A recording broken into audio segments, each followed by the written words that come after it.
तो आइए आज की यात्रा शुरू करते हैं। एक पल के लिए सोचिए एक अद्भुत जीवंत नगर के बारे में। एक ऐसा नगर जिसका नाम है शरीर नगर। हम्म। इस शहर का हर निवासी मतलब हर अंग पूरी लगन से अपना काम कर रहा है, सब कुछ एकदम ठीक-ठाक। वाह, ये कल्पना तो बहुत सुंदर है। और यही असल में हमारे आज की बातचीत का केंद्र भी है। हम इसी शरीर नगर की कहानी से न्यूरोथेरेपी के पीछे का जो सिद्धांत है ना, उसे समझने की कोशिश करेंगे। अच्छा, ये सिद्धांत है शरीर के अपने अंदरूनी संतुलन का। हमारे पास जो आज सामग्री है वो एक कहानी है, बड़ी रोचक कहानी। हाँ, मतलब ये कहानी बताएगी कि हमारा शरीर कैसे एक शहर की तरह काम करता है और कैसे छोटी-छोटी चीजें उसके बैलेंस को बनाती या बिगाड़ती हैं। पर शायद पहले ये भी समझ लें कि ये न्यूरोथेरेपी आखिर है क्या, जिसका जिक्र आएगा। हाँ, बिल्कुल। देखिए, सीधे शब्दों में कहें तो न्यूरोथेरेपी एक ऐसी पद्धति है जिसमें शरीर के कुछ खास हिस्से होते हैं, कुछ पॉइंट्स या नाड़ियां। उन पर हल्का सा दबाव डालकर या उन्हें स्टिमुलेट करके शरीर का जो केमिकल बैलेंस बिगड़ गया है या अंगों का काम गड़बड़ हो गया है, हम्म। उसे ठीक करने की कोशिश की जाती है। ये शरीर की अपनी व्यवस्था को, अंदरूनी सिस्टम को ठीक करने पर जोर देती है। अच्छा, तो मतलब बाहर की दवाइयों से हटकर शरीर के अंदर ही काम करने का तरीका है ये। हम्म। तो फिर आज की हमारी बातचीत का मकसद साफ है।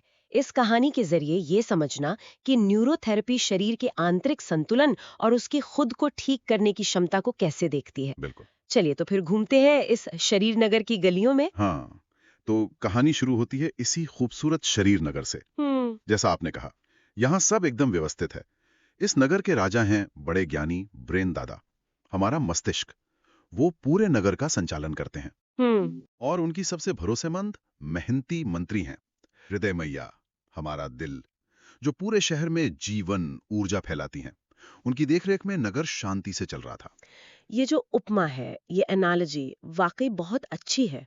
ये याद दिलाती है कि शरीर सिर्फ हड्डियां और मांस नहीं है, बल्कि एक बहुत ही जटिल ऑर्गेनाइज्ड सिस्टम है। हर अंग, हर कोशिका एक नागरिक की तरह, सबका अपना काम और सब एक दूसरे पर निर्भर। सही कहा, बिल्कुल सही। किसी एक की गड़बड़ी पूरे शहर पर असर डाल सकती है। एकदम। और इसी ऑर्गेनाइज्ड सिस्टम का एक बढ़िया उदाहरण कहानी में मिलता है किडनी बहनों के रूप में। अच्छा। नगर में दो बहुत मेहनती जुड़वा बहनें थीं, बाई किडनी और दाई किडनी। अच्छा। ये दोनों बिना थके दिन रात शहर की सफाई और संतुलन बनाए रखने का काम करती थीं।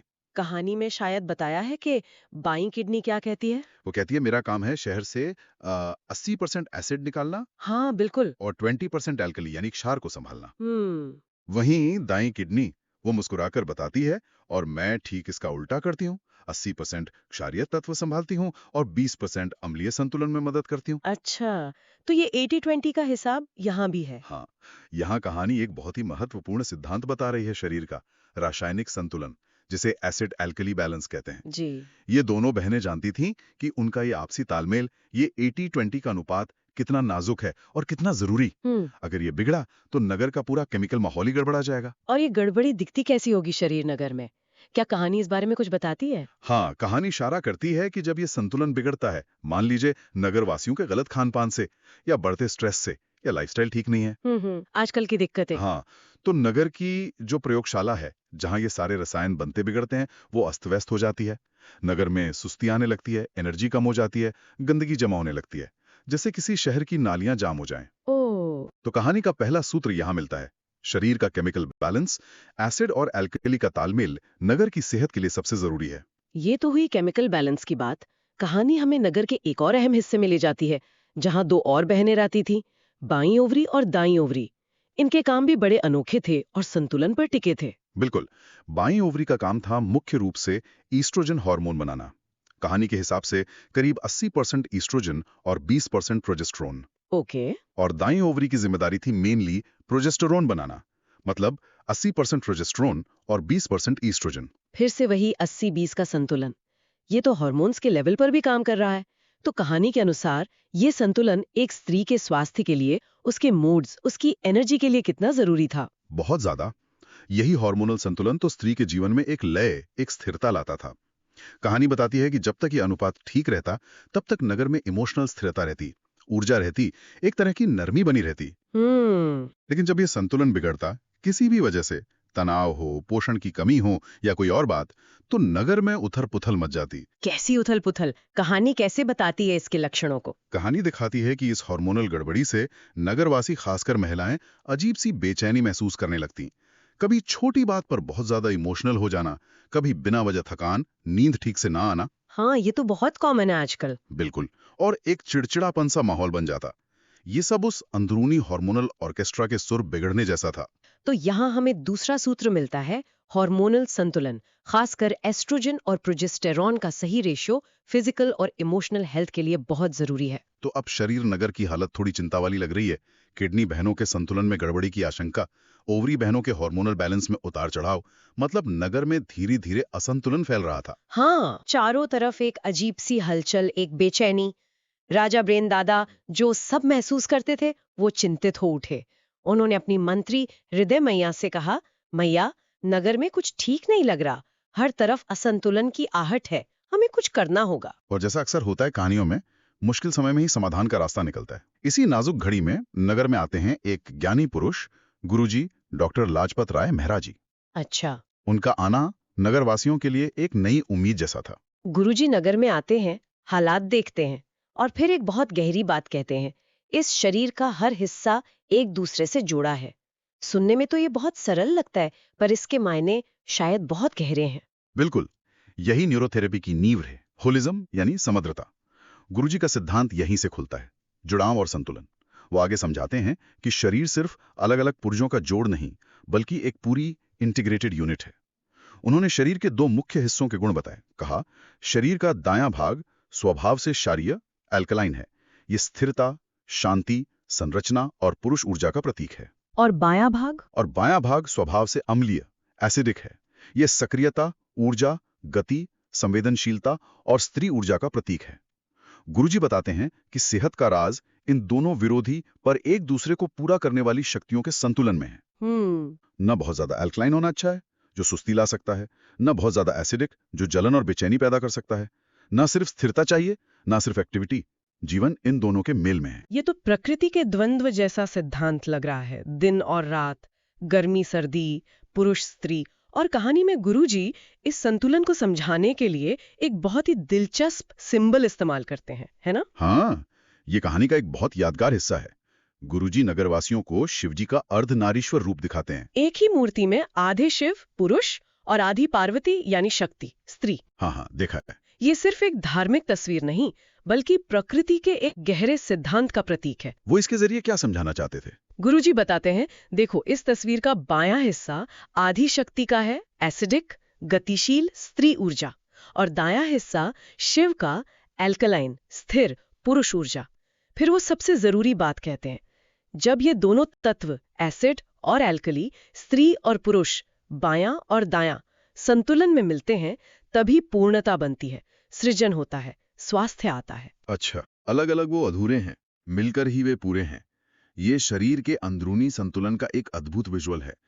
ये दिखाता है कि सेहत किसी एक चीज को बढ़ाने या घटाने में नहीं, बल्कि उनके बीच सही तालमेल बिठाने में है।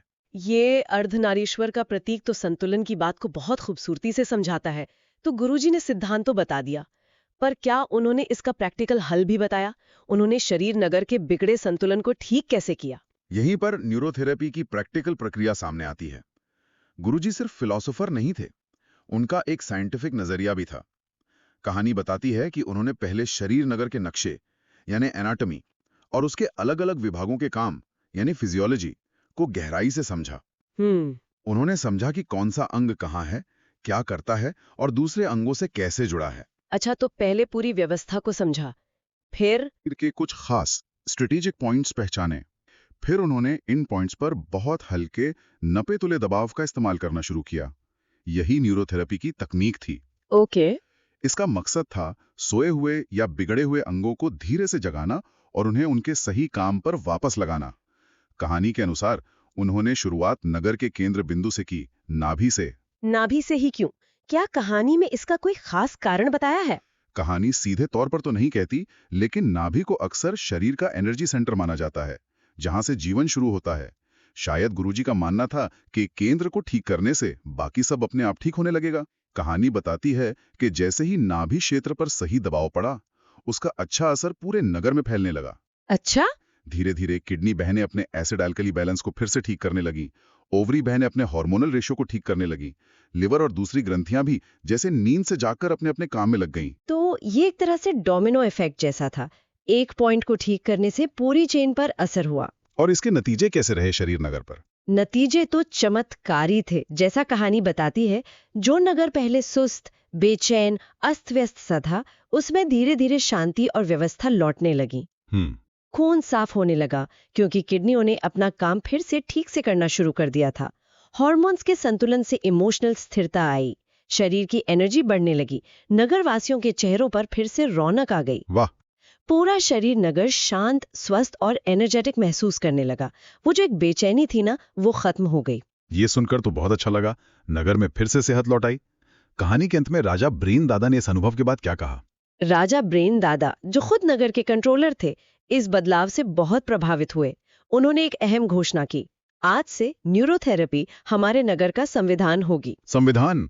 ये तो बड़ी बात है। हाँ, मतलब नगर का मूलभूत नियम। और फिर उन्होंने वो सूत्रवाक्य कहा जो न्यूरोथेरेपी के दर्शन का सार है, दवा बाहर नहीं, शक्ति भीतर है। शक्ति भीतर है, ये लाइन अपने आप में बहुत कुछ कहती है। इसका क्या मतलब निकालें? इसका गहरा मतलब है, ये शरीर की अपनी अंदरूनी हीलिंग पावर की ओर इशारा करता है।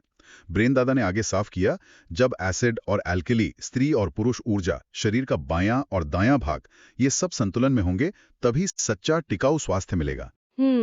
ये सिर्फ लक्षणों को दबाना नहीं, बल्कि जड़ को यानी असंतुलन को ठीक करने की बात है। ये इस विश्वास पर आधारित है कि शरीर में खुद को ठीक करने की गजब की शक्ति है, बस उसे सही माहौल और सही ट्रिगर देने की जरूरत है। और इस घोषणा के बाद कहानी का अंत कैसे होता है? कहानी का अंत बहुत शांत और सुंदर है। शरीर नगर में फिर से वही पुरानी हार्मनी, वही तालमेल लौट आया था। हर अंग अपने सही लय में काम कर रहा था, हर ग्लैंड अपने सही तालमेल में हार्मोन बना रही थी, और नगर की हर सांस गहरी और संतुलित थी। बहुत खूब। शहर फिर से जीवंत, शांत और पूरी तरह स्वस्थ हो गया था। तो ये कहानी, शरीर नगर की कहानी, असल में न्यूरोथेरेपी के जो मूल सिद्धांत हैं, उन्हें समझाने का एक बहुत ही असरदार तरीका है। अगर हम मुख्य बातों को एक बार फिर से देखें, तो ये कहानी हमें क्या सिखाती है? सबसे पहली बात तो ये कि शरीर अलग अलग अंगों का जोड़ नहीं, बल्कि एक जुड़ा हुआ इंटीग्रेटेड सिस्टम है।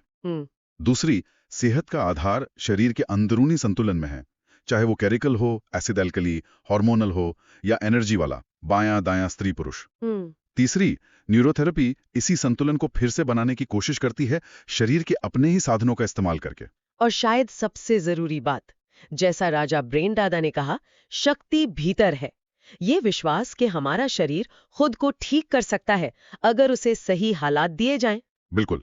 न्यूरोथेरेपी का मकसद बाहरी चीजों पर निर्भरता कम करके शरीर की इसी भीतरी शक्ति को जगाना है, ताकि स्वास्थ्य एक नेचुरल स्टेट बन सके, ना कि कोई ऐसी चीज जिसके लिए हमें लगातार बाहर से लड़ना पड़े।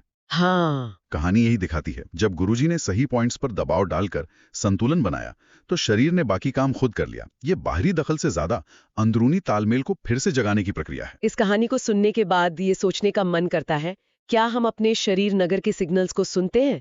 क्या हमें अपने अंदर किसी असंतुलन का एहसास होता है? और अगर होता है, तो क्या इस कहानी से प्रेरणा लेकर कोई छोटा सा कदम उठाया जा सकता है जो हमें अंदरूनी हार्मनी की तरफ ले जाए? ये एक बहुत ही जरूरी सवाल है अपने आप से पूछने के लिए। शायद जवाब हमारी रोज की जिंदगी में ही छिपा हो, हमारे खाने में, हमारी नींद में, हमारे स्ट्रेस लेवल में, हमारी फिजिकल एक्टिविटी में। कहानी हमें याद दिलाती है कि छोटे छोटे असंतुलन भी धीरे धीरे बड़ी दिक्कत बन सकते हैं, लेकिन साथ ही ये उम्मीद भी जगाती है कि शरीर में संतुलन वापस लाने की बहुत क्षमता है। आखिर में न्यूरोथेरेपी का विज्ञान और शरीर नगर की कहानी दोनों हमें यही सिखाते हैं, शरीर के भीतर के केमिकल और एनर्जी वाले संतुलन को फिर से जगाकर स्वास्थ्य को स्वाभाविक बनाना ही असली लक्ष्य है। संतुलन ही कुंजी है। बिल्कुल, संतुलन ही कुंजी है।